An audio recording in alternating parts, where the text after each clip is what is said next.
Le gap qu'il y a entre là où tu es et là où tu veux être passe simplement à travers le fait que tu acceptes d'embrasser les problèmes que tu as devant toi, de devenir la personne qui est en mesure de les résoudre. Et dans le processus, tu vas devenir la personne qui va recevoir tout ce que tu veux avoir. Exactement. D'aller.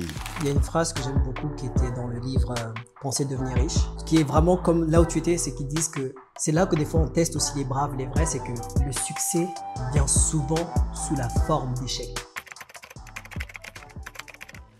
Tu n'arriveras jamais à la liberté financière juste en épargnant. Il faut que tu l'investisses parce que ton épargne ne grandira jamais aussi rapidement que tes besoins. En fait, je parlais avec mon mentor, il m'a dit, mais tu peux simplement refinancer. J'ai dit refinancer? Comment ça? Peu importe le nom, ton taux horaire, peu importe ton salaire, tu vas atteindre la limite qui est basée sur le fait que tu vends ton temps. Exactement. Tu as 40 heures par semaine. Tu as 2000 fois 40, tu as 80 000. Tu ne pourras pas aller plus haut que ça parce que c'est le temps que tu peux mettre. C'est ça. Quand tout à l'heure tu me disais que oui, ah ben t'as vu, il faisait ça, etc., je voulais arrêter. C'est que c'était en train d'arriver, c'est-à-dire que tu mettais déjà de l'ouvrage et des fois tu vois des choses qui te font penser que c'est mort ou c'est un échec ou que ça va pas là. Mais le succès vient souvent sous forme d'échec. Ça c'est pour tous ceux qui n'ont pas le courage ou qui ont peur ou qui se désistent et qui ne veulent pas continuer. C'est que des fois ces choses-là c'est normal.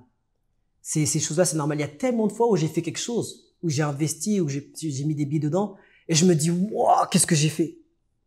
Waouh, regarde ce qui se passe avec le locataire. Waouh, regarde les réparations, regarde les rénovations. Waouh. Des fois, tu as l'impression que ça vient sous forme d'échec, où tu vas commencer et tu vas te rendre compte que, ah, ben, t'as vu, il y a tel ami ou telle personne ou telle famille qui sont plus trop à côté de moi, etc. Donc, tu as l'impression que c'est un peu un échec. Parce qu'il y a des choses qui te sont retirées, il y a des choses qui tu as l'impression que tu es moins bien que même dans la situation où tu étais avec ton... Je sais pas comment te dire ça, mais t'as l'impression que t'étais même mieux avant. Et des fois, tu dis, mais ils sont tous cool ici. Il y a que moi qui... Mais au fait, tu ne peux pas embrasser la hauteur de ta destination tant que tu n'as pas sombré dans les profondeurs de l'abysse. En réalité, il y a le go deep. Tu dois te noyer pour ressusciter. C'est ça. Christ a dû mourir pour ressusciter. Exactement. Right? Tu dois te noyer pour revenir à la surface. Et prends un ballon, mets-le dans l'eau. Tant que tu ne l'as pas enfoncé, il ne va pas pop. La réalité, c'est que c'est à travers ces épreuves-là que tu deviens la personne que tu dois être. Je parle souvent de mes échecs. J'ai une startup qui a échoué, mais je le dis avec le sourire parce que pour moi, échec n'est pas un mot négatif. Bien au contraire. Je veux échouer dans la vie parce que la garantie que j'ai pour vous, c'est que si vous n'échouez pas, vous n'allez jamais réussir. Exactement. Et quand il parle d'échec, il est vraiment comme ça. Je parlais de problèmes de cafards, souris, etc. Ils étaient morts de rire. Il faut que tu passes à travers des... Et puis, il y a quelqu'un que j'aime beaucoup qui s'appelle Vusi Tembekwayo, qui est un des... Pour moi, il y a 3 OG sur Internet, des vrais de vrais, pas des scammers, pas des gars fakes qui font semblant d'eux. Dan Martel, Vusi Tembekwayo et Russell Brunson. Et Vusi Tembekwayo, il parle beaucoup de fail forward. Fail forward. Je veux tomber. En fait, la manière dont je vis ma vie, c'est que je veux échouer. Je veux avoir des difficultés. Exactement. Je veux rencontrer des problèmes parce que je sais que c'est en les résolvant que je vais atteindre mon objectif. Et la plupart des gens, surtout dans nos cultures noires africaines, on nous a appris, on a beaucoup on est très complexé par rapport au statut. Ouais. Donc, on ne veut pas échouer. On ne veut pas que les autres voient nos échecs. On ne veut pas que les autres voient nos difficultés. Sauver les apparences. On veut sauver les apparences. Donc, on n'a pas la culture de l'échec. La réalité, c'est que Usain Bolt n'a pas couru un 9,58 lorsqu'il a commencé à courir la première fois. Il l'a fait pendant les Jeux Olympiques. Mais pour en arriver là, il a dû faire des courses où est-ce qu'il n'a pas été bon. Il a dû faire des courses où est-ce qu'il n'a pas réussi. La réalité, c'est que tu dois échouer pour réussir. Si quelqu'un te dit qu'il a réussi dans sa vie sans jamais avoir eu d'échec, c'est un menteur. Non, c'est sûr. Ça, c'est difficile. C'est un menteur. Ça, c'est vraiment incroyable, ouais. Ou alors, ce qu'il attend là, parce que c'est vraiment ce qu'il attend là, les vraies épreuves, ça va être très dur. Puis, des fois, en fait, c'est OK d'avoir des difficultés. En fait, imaginez un peu. Je vais prendre une analogie, par exemple. Tu n'as jamais été chef de classe ou délégué de ta ville ou bien délégué de ton quartier et tu es propulsé demain, tu deviens maire d'une ville ou bien président d'un pays. Comment tu vas gérer les problèmes de niveau président si tu n'as jamais été exposé aux problèmes au niveau maire? au fait, tu veux avoir des problèmes en étant conseiller municipal parce que une fois que tu les as résolus, maintenant tu es en mesure de coacher les conseillers municipaux quand tu vas être le maire. C'est ça. Tu veux avoir des problèmes au niveau municipal parce que quand tu es en mesure de gérer des problèmes au niveau municipal, quand tu vas passer au niveau de la province ou au niveau du pays, tu vas être en mesure de pouvoir T'as les maintenant épaules comprendre la réalité Exactement. de gens qui gèrent le terrain pour toi. Mhm. Si tu n'as pas d'épreuves dans ta vie, c'est que Dieu ne t'aime pas. Non. Et si tu as des épreuves dans ta vie, c'est que Dieu t'aime. Parce qu'il veut Exactement. faire de toi la personne que tu es supposé devenir, qui peut maintenant résoudre les problèmes. Donc bref, donc tu disais, tu as eu des problèmes avec les locataires. Non, avant ça, Non, c'est ça, c'est que on parlait c'est la pandémie qui nous a amené la là. pandémie. La pandémie qui nous a amené là. Et donc, quand la pandémie est arrivée, c'est là, déjà, j'étais pas mal dans ce mindset-là avant, mais sans pour autant passer le pas. Parce que c'était plus facile pour moi de rester là où j'étais que de prendre des risques, de sortir de ma zone. D'accord? Mais j'avais toutes les bonnes intentions. J'avais déjà même commencé à investir. J'avais acheté mon premier appartement à Toronto. Et après, j'avais commencé. Après de Toronto, je suis parti de Toronto justement. Je suis parti. Est-ce que j'ai vécu le Covid? Ouais, c'était à Ottawa. De Toronto, je suis parti à Ottawa. J'ai transféré. Et de là, j'ai eu l'opportunité pour acheter un siplex. D'accord? D'ailleurs, on parlait d'apparence. Toronto, bah, c'était vraiment la ville. Tu sais, franchement, c'était en termes de notoriété. Toronto, Canada, c'est vraiment une grande ville. Ottawa, c'est un peu plus, en gros, ennuyeux. Moi, ça me dérangeait pas. Je suis parti de Toronto. Je me suis dit, je vais sauver de l'argent. Je vais pouvoir investir plus. Je vais pouvoir faire mes affaires, etc. Donc, je suis venu à Ottawa. J'ai acheté mon premier siplex. Ce qui s'est passé, c'est que à ce moment-là, la pandémie a frappé. Et là, ça a remis tout en question pour beaucoup de monde. Et là où je me suis dit quelque chose, je me suis dit, attends. En fait, gouvernement, pas gouvernement, ou gros boulot, pas gros boulot, si t'as un truc qui arrive là, on s'en fout là. Si c'est la merde, c'est la merde. Première chose. Donc là, je me suis dit, parce qu'avant, on se disait, il y a un truc qui disait avant dans mon entourage, c'est, quand c'est le gouvernement, il y a rien qui peut arriver. Si c'est un job quelconque comme ça, ouais, ça, tu peux te faire mettre à prendre. Mais le gouvernement, non, là, c'est garanti, tu garantis. Et quand j'ai vu comme le gouvernement, finalement, quand il y a un truc comme ça, interplanétaire qui arrive, personne n'est à l'abri. J'ai dit, ok, déjà, ça, c'est là que j'ai vu le danger de d'investir que dans une seule chose. Parce que même des années d'expérience, quel que soit ton corps, ton âme que tu as mis là-dedans, ça ne veut plus rien dire. Une chose que j'ai notée, pendant la pandémie, j'avais plus de temps pour moi. Right? J'ai acheté 2 bâtiments. Je me suis dit, attends. J'ai fait les maths. J'ai plus de temps pour moi. Je lisais plus. Je me documentais plus. J'investis. J'ai 2 bâtiments. Je me suis dit, c'est pas un hasard. Et là, je me suis dit, au lieu de mettre tout mon temps, ma matière grise, mon énergie dans un boulot, qu'est-ce qui se passerait, même question pour vous, qu'est-ce qui se passerait si tout le temps que vous mettiez au boulot, vous le mettriez pour vous? Amen. Preach. Preach. Mais des fois, on parle que du financier parce qu'il y a des gens qui vont dire, oui, mettez que l'argent financier. Oui, mais même en tant que personne, parce qu'il y a des gens, malheureusement, j'ai l'impression que, même si c'était mon cas aussi, c'est que des fois, tu te connais plus en tant qu'employé qu'en tant que personne. C'est vraiment une question de compréhension de l'importance du temps par rapport à l'argent. C'est ça. La différence principale entre les gens qui sont riches et les gens qui sont pauvres, c'est que les gens qui sont pauvres, et je parle ici mentalement, faisons bien la distinction entre pauvre mentalement et pauvre financièrement, parce que ça peut avoir une corrélation aussi. Tu peux être pauvre dans ta poche, mais être riche parce que tu as le bon mindset, et ça va forcément t'amener à la richesse financière. Mais il y a des gens aujourd'hui qui sont riches financièrement, mais qui sont pauvres dans leur tête. Et la différence entre ceux qui sont riches et ceux qui sont pauvres, c'est que les gens qui sont pauvres gaspillent énormément de temps pour sauver un peu d'argent ou faire un peu d'argent.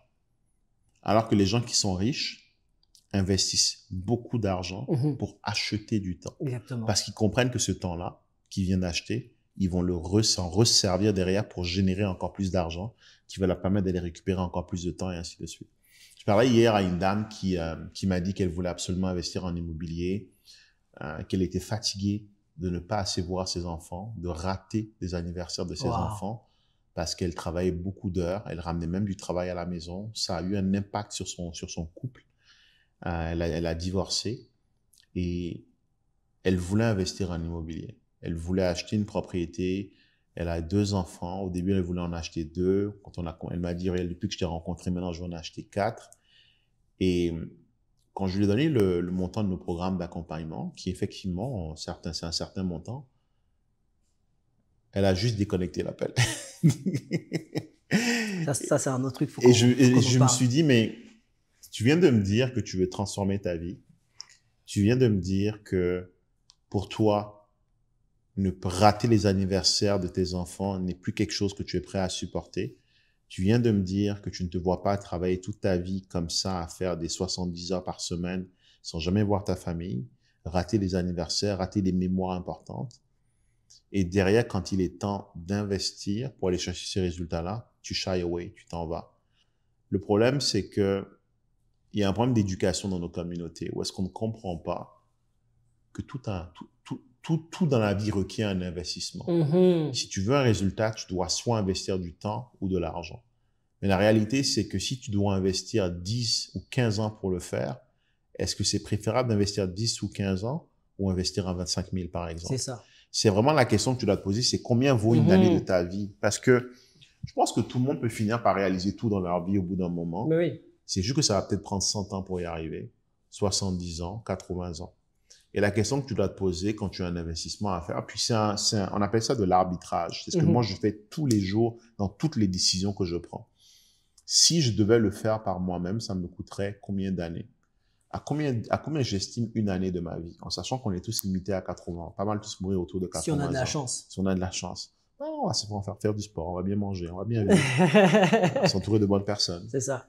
Et donc, si ça va me prendre 10 ans, je sais combien vaut, j'estime une année de ma vie. C'est une question que tout le monde devrait se poser. À combien tu estimes une année de ta vie?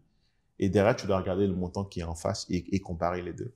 Mais il faut comprendre que dans la vie, tu ne pourras rien obtenir si tu n'investis pas soit de l'argent, de l'énergie et du temps. Ça prend forcément les trois.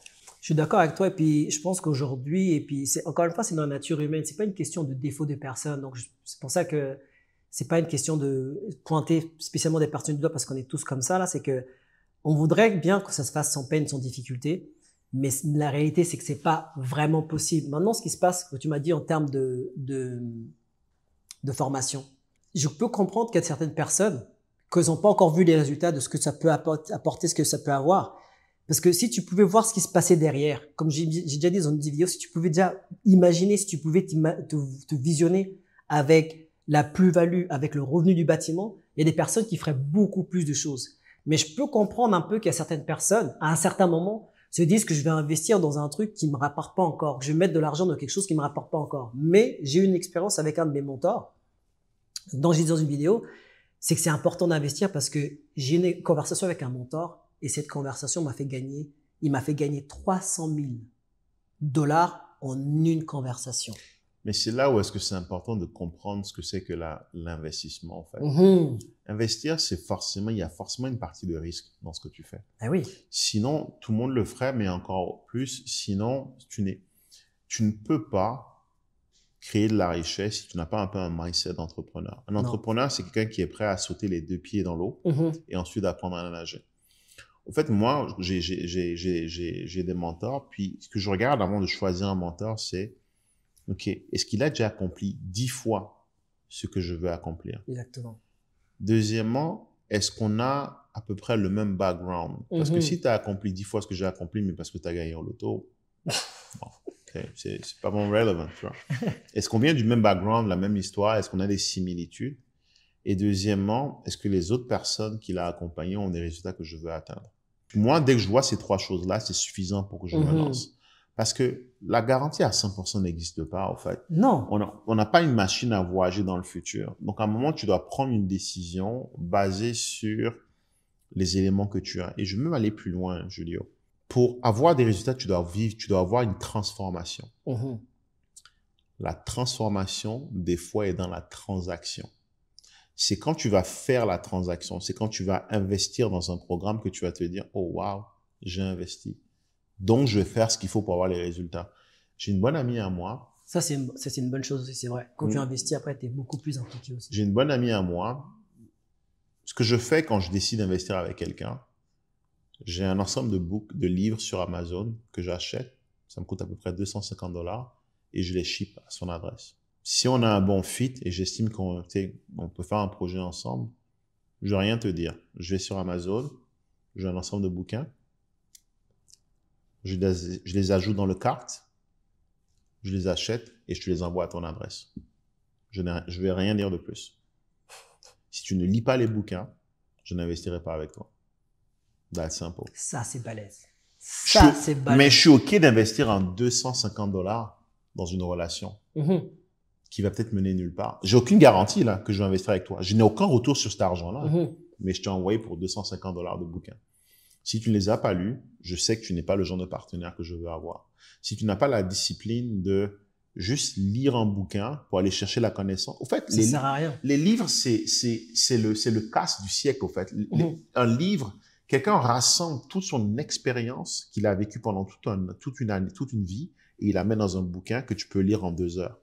Donc, c'est un cheat code qui a même pas de nom, en fait. Tu es en mesure de pomper 80 ans de vie de quelqu'un en 2 heures. Que veux-tu de plus? C'est incroyable. Et je te l'envoie chez toi et tu ne le lis pas. Pour moi, c'est suffisant. J'ai une amie, elle est à Québec. Je lui ai envoyé des bouquins. Elle voulait se lancer en business. Je lui ai envoyé des bouquins qu'elle n'a jamais lus. Elle ne s'est jamais lancée en business. Elle est toujours employée aujourd'hui. J'ai un autre ami qui veut se lancer en ligne aussi. Je lui ai envoyé les bouquins. Il a lu les bouquins et il est en train de se lancer en ligne. À un moment, si tu veux, il y a une partie du travail que tu dois faire toi-même. C'est clair. Et ça passe par la transaction, en fait. Ça passe par un investissement. Avec les amis dont je te parle là, c'est un investissement en temps pour lire les bouquins.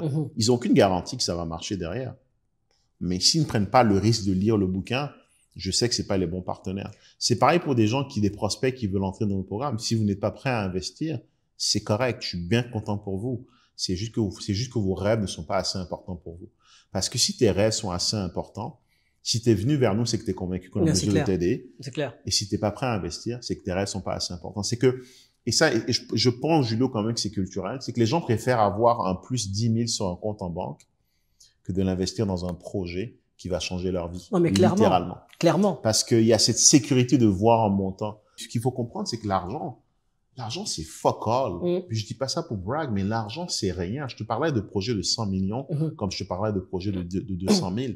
Parce que l'argent, c'est rien. C'est pas physique, c'est pas matériel. C'est juste une énergie qui doit circuler. Exactement. Et si tu n'es pas en train de la faire circuler, elle ne reviendra jamais vers toi. As-tu déjà vu, tu vois ceux les ramasseurs compulsifs qui amassent des choses, en général, ils sont très pauvres. Pourquoi?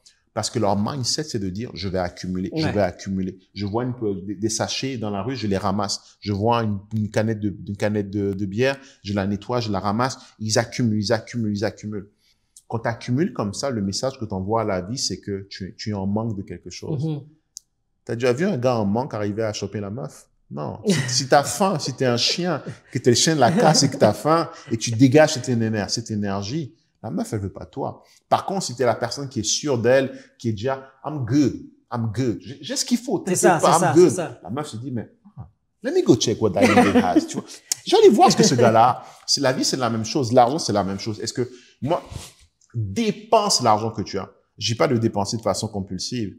Moi, j'ai un budget que je dois finir à la fin du mois. J'ai un budget dans mon petit pourcentage de mon revenu, je dois le brûler. Genre, si à la fin du mois, il est encore là, c'est qu'il y a un problème. J'ai mes savings, j'ai mes investments, j'ai mes needs, j'ai mes wants. Mais il y a un petit budget, là. Lui, là, c'est to burn. Le problème, c'est que si tu dépenses pas, le message que tu envoies à la vie, c'est que tu es en manque. Et c'est pour ça que tu accumules. Exactement. Et la vie ne t'envoiera pas plus. Il y a un mec qui disait ça, c'est qu'il y a beaucoup de personnes qui sont pauvres à la rue, qui économisent énormément, qui ne dépensent rien. Et alors pourtant, c'est paradoxal, parce que les gens veulent dire économiser. Non, il y a beaucoup de gens qui économisent, mais qui sont pourtant très pauvres. Moi, là, j'ai vraiment un problème avec le mot épargne, parce que les gens pensent que c'est le chemin vers la liberté financière, alors qu'en réalité, l'épargne est juste le reflet de ta capacité à dépenser moins tous les mois que ce que tu gagnes. Et c'est ce que tu dois faire. Tu dois dépenser moins tous les mois que ce que tu gagnes. Tu dois avoir une bonne hygiène de vie. Une fois qu'on a dit ça, c'est juste un outil, c'est un point de départ. Ce n'est pas ça la solution. Tu n'y arriveras pas par l'épargne, en fait. Tu n'arriveras jamais à la liberté financière juste en épargnant. Il faut que tu l'investisses parce que ton épargne ne grandira jamais aussi rapidement que tes besoins.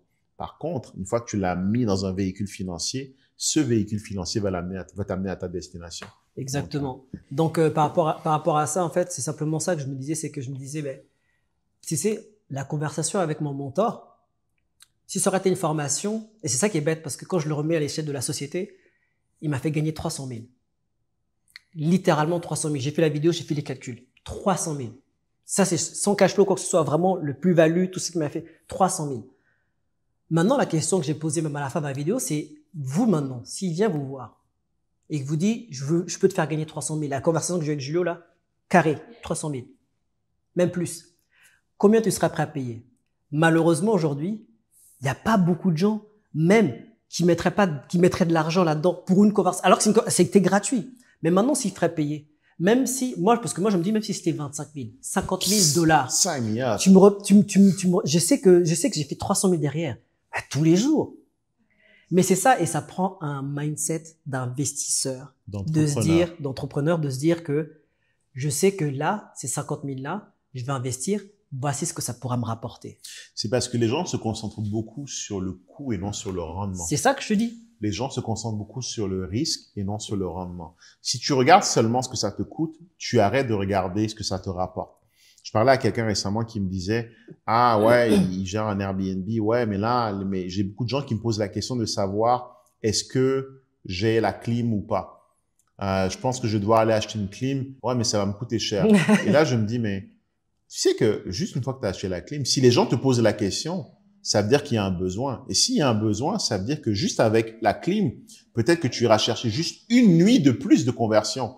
La clim coûte combien? 300 pièces. Une nuit, chez toi, ça coûte combien? 400 pièces. Tu te rends compte que juste avec la clim, tu vas peut-être aller chercher juste une nuit de plus. Et donc, ton investissement est largement rentabilisé. Et après, tu peux même le claimer de toute façon. C'est juste que, en plus, c'est juste que, humainement, c'est vrai qu'on a tendance à regarder ce qu'on a devant nous. D'accord? C'est ça. C'est la porte, c'est le gateway. Et c'est l'investissement que tu dois faire pour rentrer dans le bon cercle, pour être à côté du bon mentor, pour avoir accès à la bonne formation, pour avoir accès à la bonne opportunité. Mais c'est sûr que si tu t'arrêtes à ce que tu vois à court terme, tu ne verras pas tout ce qu'il y a derrière comme opportunité. Et malheureusement, effectivement, c'est comme ça qu'on est wired. On est wired pour regarder beaucoup à court terme et pas regarder à long terme. C'est pour ça qu'on dit seules les personnes capables de voir l'invisible vont réaliser l'impossible. C'est que, on parlait de la fin de discussion de surhumain, c'est que ça prend vraiment des skills de se dire que, ok, d'accord, je sais ce que ça pourra me rapporter, je vois le truc, etc. Et les difficultés, c'est que peut-être que les personnes à côté de toi vont pas partager cette vision ou ne vont pas voir ce que tu vois. Mais c'est pas dire que tu as tort. Mais une fois que tu commences à dire, ok, d'accord, je vois, ça coûte 50 000. La formation coûte 20 000, mais je vois ce que ça peut me rapporter derrière, etc. Là, c'est bon, je peux me lancer. Il y a toujours la notion de risque. Et la notion de risque peut être dans l'effet inverse. C'est-à-dire que peut-être que des personnes ont fait 300 000, mais peut-être que toi, tu feras beaucoup plus avec cette formation-là. Mais beaucoup plus. Et ça il n'y a pas qu'un risque négatif. Ce que tu viens de dire là, ça définit ton mindset, en fait. Beaucoup de gens se concentrent sur... En fait, moi, je dis souvent dans mes programmes, si tu penses que ça va pas marcher, ne viens pas. Non. Ne viens pas. Non, c'est ça. Évite à mon équipe de perdre du temps. Évite-toi de perdre du temps. Ce que moi, je peux faire, c'est de montrer les résultats des gens qui avaient avant toi, qui sont exactement comme toi, qui ont des résultats. Ce qu'on enseigne, c'est une méthode. Et la méthode, elle est simple. Ce que ça prend, c'est des gens qui t'accompagnent pour bien l'implémenter. Si tu appliques la même méthode que ceux qui étaient comme toi, tu vas avoir les mêmes résultats. C'est une question de temps. C'est une question de temps. En fait, la vie est simple. Les mêmes causes créent les mêmes conséquences. Donc, si tu appliques la même méthode qui a été utilisée par des gens qui sont comme toi, tu vas avoir les mêmes résultats qu'eux. Par contre, si tu fais comme la plupart des gens qui vivent leur vie, qui épargnent, qui vont pas chercher de l'éducation, tu vas avoir les mêmes résultats qu'eux. C'est-à-dire qu'à la retraite, tu vas avoir le 836 $ du gouvernement. Tu vas finir en CHSLD et tu vas commencer à te dire, oh my God, je peux pas avoir une retraite équilibrée parce que tu pensais que ton gros salaire était suffisant. Ton gros salaire et ton épargne sont juste le point de départ qui doit t'amener vers la case d'investissement qui est la seule qui va te permettre de vivre décemment à la retraite. Donc, au moment du Covid, comme c'était une bénédiction, là, je me suis rendu compte. Je me suis dit, ok, d'accord. C'est dangereux de miser que sur un salaire. Ou alors avoir qu'une seule corde à son arc. Je me suis dit, c'est très dangereux. D'une. Ensuite, deux, bon, je vais pas faire les comptes là, mais ensuite j'ai réalisé que ben, en ayant plus de temps pour moi, j'ai eu plus de résultats. Et j'ai ramené 2 bâtiments. Et Warren Buffett l'avait dit, plus tu sais, plus tu gagnes. Et c'est la période où je commençais à lire, à m'éduquer, à investir en moi. Et ça s'est multiplié. En fait, c'était vraiment beaucoup plus rapide. Parce que maintenant, on avait du temps. Et d'ailleurs, beaucoup de personnes qui m'ont dit ça, c'est que pendant la pandémie, ils avaient plus le temps maintenant de faire des choses pour eux. Donc, il y en a qui étaient en dépression parce que ils savaient pas un peu. Des fois, ils se retrouvent seuls, ils savent plus comment faire, etc. Donc, dans l'entrepreneuriat, dans l'investissement aussi, c'est des fois, c'est des grands moments aussi de solitude, etc. là. Et ça, on en reparlera, mais des grands moments de solitude, il faut apprendre vraiment à aimer sa solitude. Mais du coup, ce qui s'est passé, c'est que je me suis dit, OK, d'accord. Si j'ai plus de temps pour moi, je l'investis pour moi, ça me rapporte plus. Et je préfère veiller à ma sécurité. Et pas non plus me dire, OK, je vais rentrer dans une boîte, je vais rentrer dans un endroit et confier mon mortgage, mon prêt hypothécaire, ma famille, mon avenir, mettre ça entre les mains de quelqu'un qui va faire la pluie et le beau temps. C'est pas une question d'ego, mais c'est vraiment, encore une fois, insécuritaire. Donc, donc c'est ça que je me suis posé la question. J'ai vu ça. L'autre chose que j'ai vu aussi, c'est que mon premier déclic, c'est que je commençais à mettre du temps. Je voulais accorder maintenant plus de temps par rapport à ces investissements-là. Or, il y avait un conflit, c'est que je donnais déjà beaucoup de temps normalement pour le travail. Et à un moment, je parlais avec mon mentor et il m'a dit quelque chose qui est très vrai. Il m'a dit, Julio, là, t'as plusieurs rubriques autour de toi. T'as la famille, t'as l'investissement, t'as le travail et t'as une autre, on va dire les amis. On va dire te jongle avec. On va dire que c'est que des boules en cristal. Quelle est la boule que tu peux faire tomber plus facilement et qui pourra se remplacer, mais très rapidement? Le travail. Parce que le travail, si tu n'as pas ce travail-là, tu peux en retrouver une autre. Donc, limite, la boule de travail, c'est même pas une cristal, c'est une boule en bois. Ça tombe là, tu peux remplacer. Tu pourras trouver une autre. T'as un nom, t'as un numéro, etc. Et même pas ça. C'est que même si tu fais 10, 15 ans, le jour où il y a une pandémie, Covid 2.0, 3.0, quoi que ce soit, c'est oublié, t'es vite oublié. Donc, voici ce qui s'est passé, c'est que je me suis dit, OK, d'accord. Maintenant, je prends le choix d'investir plus, de partir plus sur le côté investissement que sur le côté salaire. Donc, j'ai commencé un peu à prendre du recul par rapport au travail. Et c'est ça que j'ai réalisé. Donc, ça, c'était un gros déclic qui nous a été un peu à tous imposé. D'autres ont réagi différemment, d'autres sont partis en dépression, d'autres ont pris une bénédiction, d'autres ont changé d'autres sont séparés, etc. Et tout le monde a trouvé une voie à ce truc-là. Moi, pour moi, c'est une bénédiction. Et tu peux le voir comme ça. Darkness is your light. C'est ça. Il y a une phrase que j'adore, que dans un film, je crois que c'est Bane et Batman. À un moment, Batman se cache dans l'ombre. Et là, il lui dit, "Oh, you think darkness is your ally. You merely accepted the dark. I was born in it, molded by it." En gros, il lui dit, tu te caches en fait, c'est Bane tu te caches dans l'obscurité. Tu as à peine accepté l'obscurité. Moi, je suis né dedans. J'ai été forgé dedans. Ce que les gens voient comme étant un moment sombre, comme le Covid, ils ont perdu leur emploi et tout ça, c'est une bénédiction, là. C'est ça qui te forge, c'est un enabler. C'est ce qui te permet, c'est un catalyseur qui te permet d'être là où tu es aujourd'hui. Donc, moi, il y a rien de mal qui arrive. En fait, tout est une question de perception. Ça te permet de voir la limite à ton système. Tu dis, et même peut-être d'upgrade ton système. C'est ça. C'est l'opportunité d'upgrade ton système. Comment tu fais pour plus te retrouver là-dedans? Tu sais, comment tu fais? Regarde, je t'ai montré une limite. Comment tu peux faire? Il y a un truc qui dit souvent, c'est que la vie ne devient pas plus difficile, c'est toi qui t'endurcis. Yes, sir. Donc, là, je me suis dit, OK, d'accord, j'ai vu des limites. OK, d'accord, le boulot n'est pas infaillible. OK, d'accord. Moi-même, quand j'investis en moi, ça m'a apporté tout, etc. Et l'autre limite que j'avais vue, c'était une première limite, c'est que je mettais tellement de temps en termes de travail, mais le résultat était linéaire. C'est-à-dire que, quel que soit ce que je mettais, ça venait toujours de la même façon. Et limite, c'était pas, je pouvais pas continuer jusqu'à 65, limite 70 ans. C'est juste qu'il y a un âge où, au bout d'un moment, on commence à te limiter. Mais si tu veux travailler ici, mais surtout ici, tu peux travailler jusqu'à 80, peu importe.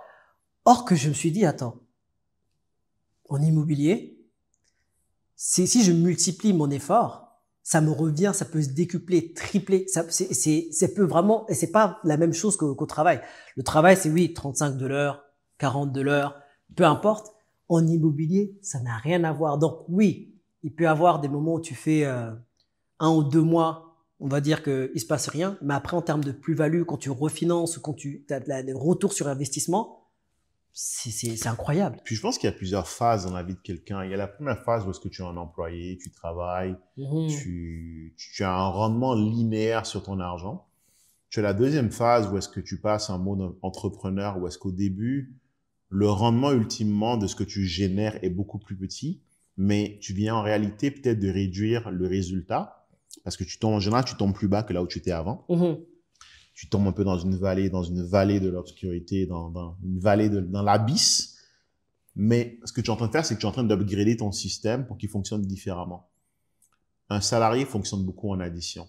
Un entrepreneur fonctionne beaucoup en multiplication. Tu vois, c'est que tu as un leverage parce que je sais que quand je suis employé, je mets 10 heures, je vais faire 10 fois $50 de l'heure, par exemple. $50 plus $50 plus $50 plus $50. Mais quand tu deviens un entrepreneur, ce que tu fais, c'est que tu vas pouvoir mettre 10 fois les heures de 10 personnes différentes qui sont à 50 ou $10 de l'heure pour générer 100 clients à 1000 ou à 10 000 $. Donc, ça devient une autre façon de calculer le revenu. c'est ça. Et surtout, tu n'as plus de plafond de verre. Le challenge, c'est que peu importe le nom, ton taux horaire, peu importe ton salaire, tu vas atteindre la limite qui est basée sur le fait que tu vends ton temps. Exactement. Tu as 40 heures par semaine. Si tu es payé 40 heures de l'heure, tu fais fois 2000, 50 semaines fois 40 heures par semaine. Tu as 2000 fois 40, tu as 80 000. Tu pourras pas aller plus haut que ça parce que c'est le temps que tu peux mettre. C'est ça. Un entrepreneur va peut-être commencer quand il va faire le switch à 10 000, mais il peut atteindre le million parce que sa seule limitation, c'est sa capacité à créer, à être un architecte qui crée une structure, qui crée des process, un environnement qui permet de livrer et de servir plus de clients.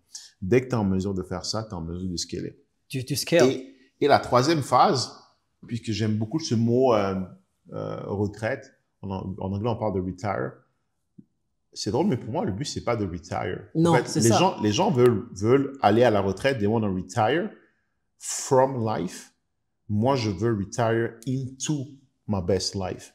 Ce qui veut dire, c'est que ce matin, quelqu'un me demandait, je pars en vacances pendant 3 mois. Une fois par an, j'aime bien partir 3 mois du pays. Et pendant ces 3 mois-là, il me dit, est-ce que tu vas travailler? Je dis, mais qu'est-ce que tu appelles travailler? Qu'est-ce que tu appelles travailler? Je vais gérer mes dossiers, je vais structurer mes deals, je vais coacher mon équipe, je vais continuer à être là pour mes clients. Pour moi, c'est pas du travail. Donc, grâce à l'immobilier, j'ai pris ma retraite pour entrer dans la vie que je souhaite avoir.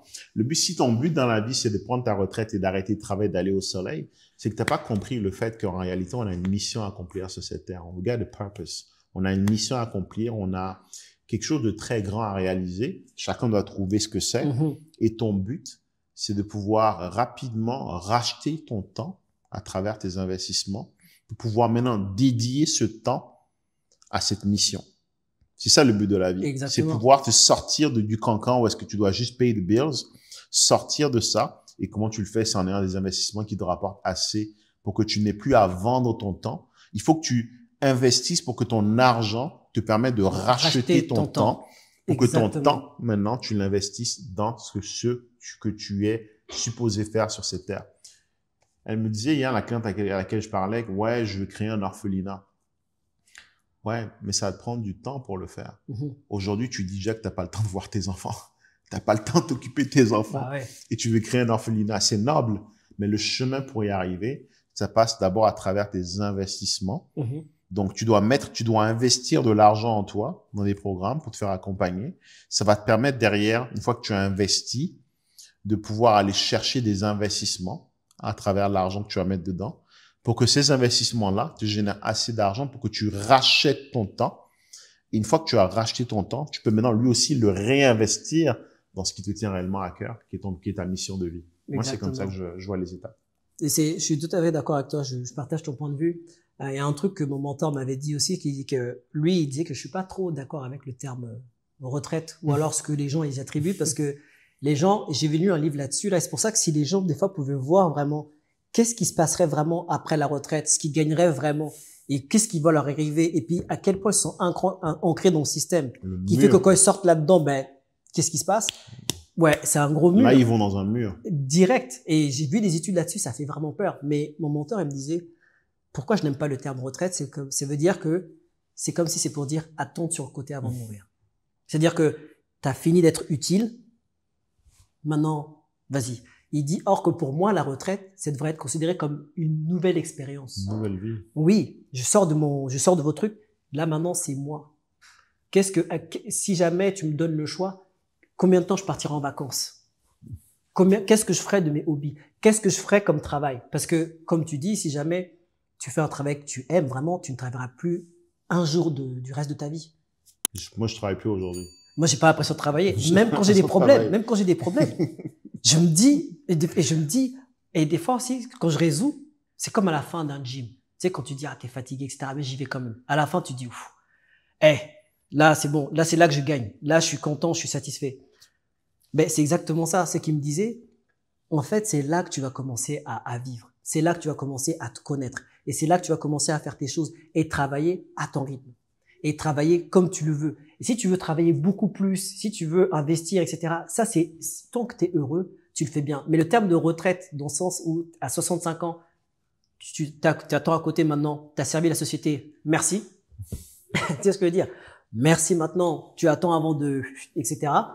C'est vraiment pas ça le but. Et c'est une des choses aussi qui m'avait vraiment poussé à me dire, non, mais faut vraiment que je fasse quelque chose là. Non, c'est intéressant parce que du coup, là, on partage un peu aussi le côté, c'est beaucoup du mindset, ultimement, ce qu'on dit là. Mais oui. Quand tu es entré dans l'entrepreneuriat, donc t'as compris qu'il fallait que tu fasses le switch, t'as continué à investir. Parle-nous un peu de si t'es confortable de tes différents investissements, comment tu investis, dans quoi tu investis. C'est quoi un peu Julio d'un point de vue immobilier aujourd'hui?